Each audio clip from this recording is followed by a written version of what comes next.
बिले माता में अरे मानो सीख हमारी, प्रेम से राखो अपने पति को, सुखी रहो या दुखारी।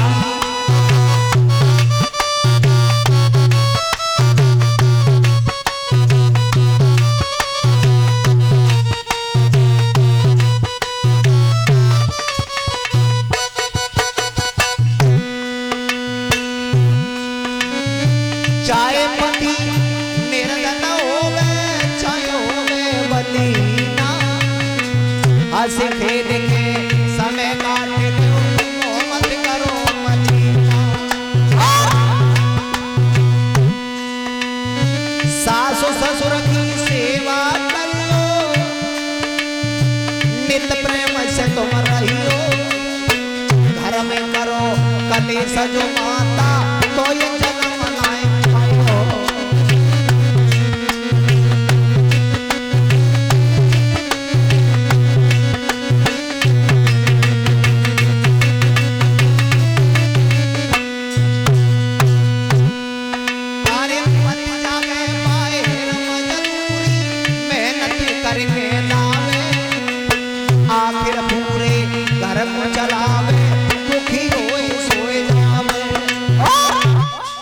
पति घर से बाहर जाते हैं, मजदूरी करते हैं, मेहनत करते हैं पूरे दिन, सर का पसीना एड़ी तक, एड़ी इसका चोटी तक आ जाता है आपके प्रति।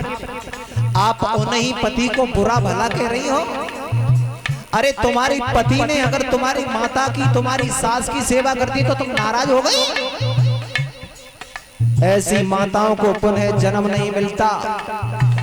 इधर कैकई एक बिच्छू नाम की पत्नी थी ब्राह्मण की, पूर्व जन्म में कला नाम था कैकई का। इसने अपने पति पर शंका की थी तो 7 जन्म तक अधोगति में भटकना पड़ा था। हमारा पति चाहे निर्धन है, जिसके पास धन नहीं है, बलहीन है, बल नहीं है, अरे तो क्या है, हमारा पति हमारे लिए परमेश्वर है। और जो माता बहन ऐसा मान के रखती हैं, उनके जीवन में कभी कोई कलेश नहीं आता है?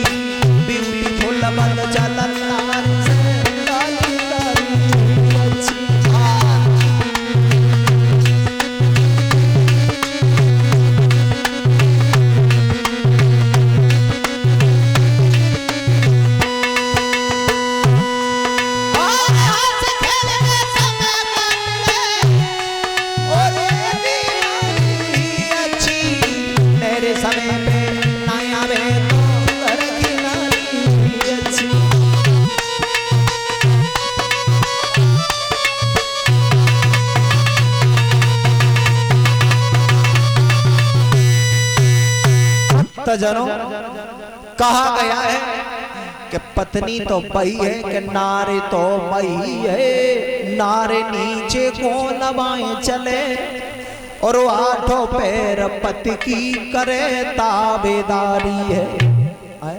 अब तुम ताबेदारी की बात कर रहे हो, उल्टा ताबेदारी पति पे करवाती है। हाँ, और सही बताएं कि मॉडल जमाना आ गया है, तब से बोलचाल में बड़ा अंतर है। माफ करें, यहाँ की तो बात नहीं करेंगे, बाहर की, यहाँ तो कोई है ही नहीं बाहर की बात। अपने पति को ऐसे बुलाती हैं नाम लेकर के। अब यही नहीं मालता, पता नहीं चलता है बेईनाओ बिन को, बेईबिन के पति को अब कुत्ते को बुला रही हैं, पति को पता नहीं चला। ये टॉमी इधर आ,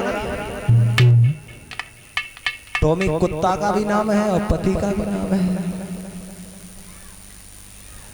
पैरों में 3-3 बिछिया पहने जाते हैं। सिटियों में जरा गौर करना और देखना, हमें अहमदाबाद में रहे हैं 4-6 साल, हम जाते थे, वहां पर भी कार्यक्रम होते थे, तो हम पानी की ओर देखे, बोले बेदबाएगा, बोले काय एक ही बिछिया, तो बड़े चक्कर। फिर हम वहां पूछते थे भैया ऐसा क्या है, बोले यार तुम्हें पागल हो गया क्या। अब गुजराती नो नया रूल्स है, वो कहते थे ये गुजरात की परंपरा है, ये अच्छा है सो है। हमने कहा कि है ही नहीं है। तो आजकल अंतर इतना है कि पता नहीं चलता है कि शादीशुदा है या फिर अनमैरिड है, जिनकी भाई नहीं है। और ये फिर से हमारे चाचा जी श्रीमान जितेंद्र डॉक्टर साहब, इनकी तरफ से आया है पुरस्कार। कामना करते हैं डॉक्टरी में नाम कमाते रहे। आइए उसी जगह पर सती ग्रह त्याग की कथा है। सती मैया उधर जल करके राख हो गई, एक पति की बात को न मान करके, और जिस जगह पर शंकर जी ने मना किया था उस जगह पर ही गई तो उन्हें जल के मरना पड़ा। जैसे ही सती जली है, दोनों गढ़ थे, दोनों गढ़ों ने मार लगाना चालू कर दी। भृगु देवता ने तुरंत ही कृत्या नाम की राक्षसी को प्रकट कर दिया। कृत्या नाम की राक्षसी ने उस तरीका से मार लगाई है, उन दोनों गढ़ों को भजा दिया।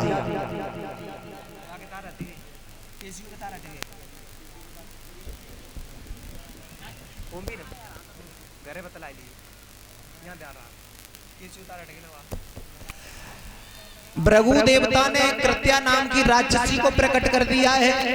कृत्या नाम की राक्षसी ने दोनों गढ़ों में मार लगाई, दोनों गढ़ भागे आए। भगवान शंकर से आकर के कहा, भगवान जी बड़ा अनर्थ हो गया। बोले क्या हो गया? बोले सती मैया मारी गई। तुरंत ही शंकर जी ने एक लट को उखाड़ा और जमीन पे मारा, वीरभद्र प्रकट हो गया है।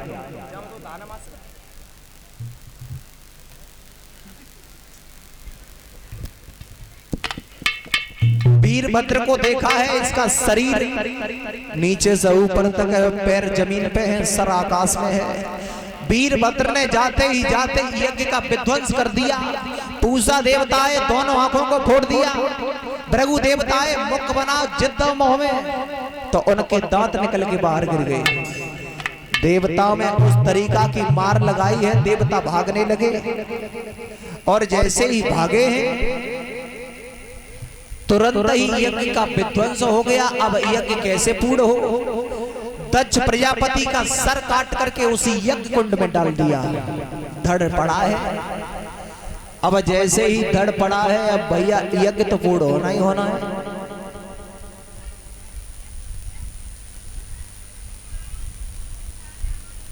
यज्ञ कैसे पूर्ण किया जाए?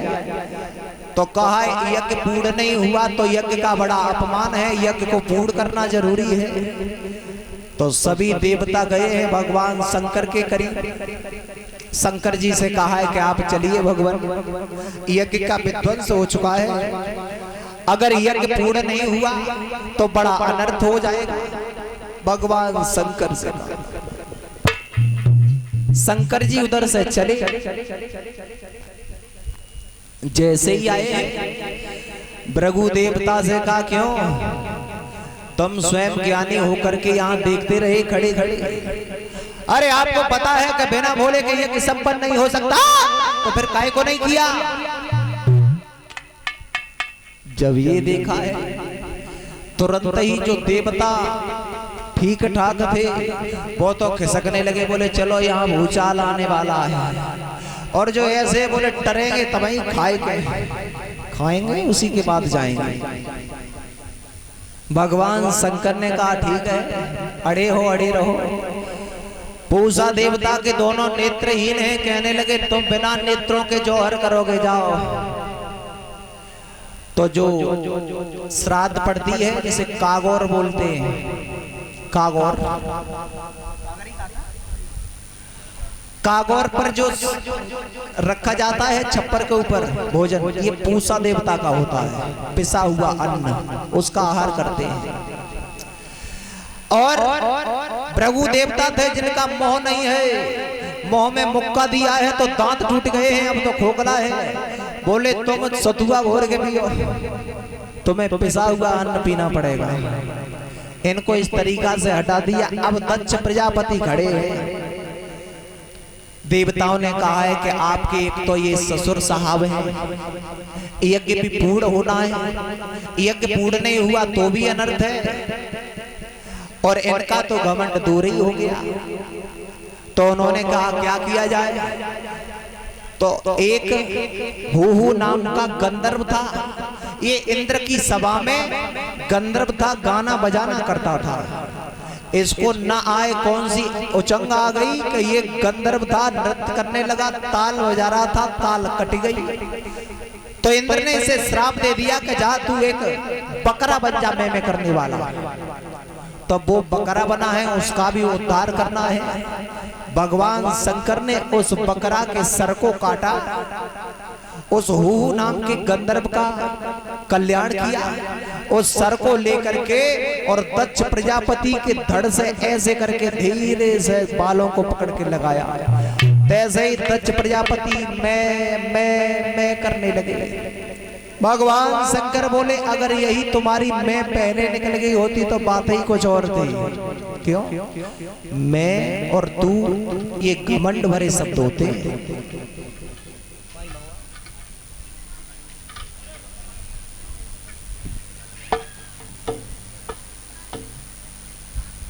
मैं और तू ये घमंड भरे शब्द होते हैं।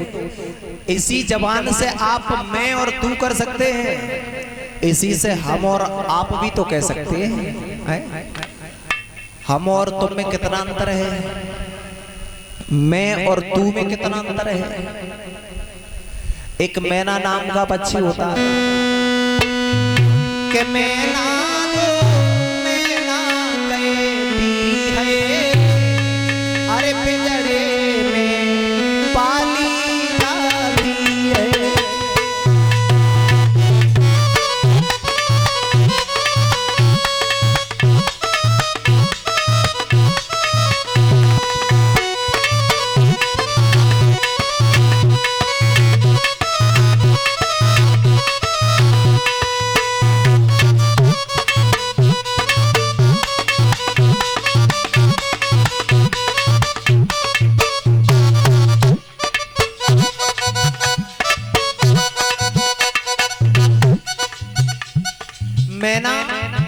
मैना कहती है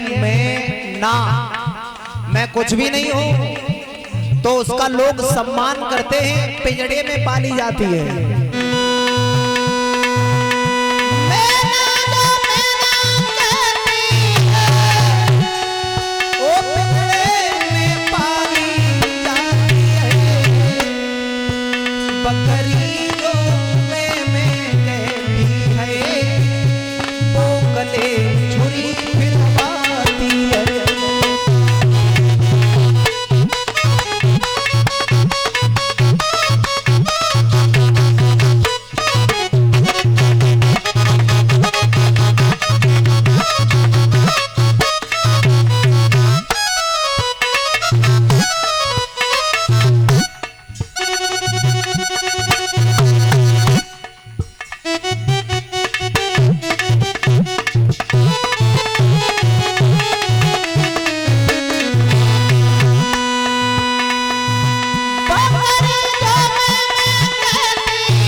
मैना नाम का पक्षी होता है, वो कहती है मैं कुछ भी नहीं हूं, तो उस मैना का सम्मान होता है। लेकिन बकरी के मुंह से घमंड भरा शब्द निकलता है मैं, तो उसका क्या हाल होता है कि गर्दन काटी जाती है।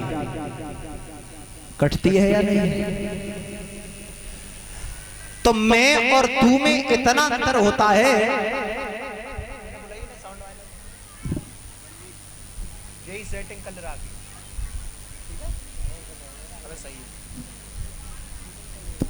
सही है। भक्त जनों, जब ये देखा तो मैं करके दक्ष प्रजापति में आने लगे। भगवान शंकर ने कहा यही मैं तुम्हारी पहले निकल गई होती तो शायद आपकी ये दशा नहीं हुई होती। तुरंत ही दक्ष प्रजापति के धड़ से बकरे का सर लगा दिया। फिर यज्ञ प्रारंभ हुआ है। भगवान शंकर ने उस यज्ञ को संपन्न किया है। बोलिए गोविंद भगवान की। यज्ञ अगर आप करते हो तो जरा ध्यान दें। यज्ञपति परीक्षित महाराज और सभी कलश वाली बहन देखो, यज्ञ में अगर मंत्रों में बोलने में यज्ञाचार कोई गलती कर रहा है,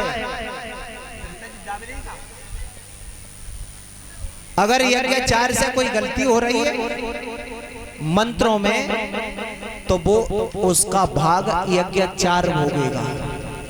यज्ञाचार कह रहा है कि इस तरीका से यों करो और यों लगाओ आहुति, और तुम अंटा खेल रहे हो ओम सा, तो उसका पाप तुम्हारे ऊपर पड़ेगा। हमेशा सम्मान के साथ विथ रेस्पेक्ट यज्ञ पुरुष भगवान को आहुति प्रदान करनी। आप ये समझ लीजिए कि आप किसी को भोजन करा रहे हैं। और यज्ञ पर बोलते हुए तुम घी की मात्रा कम कर देना।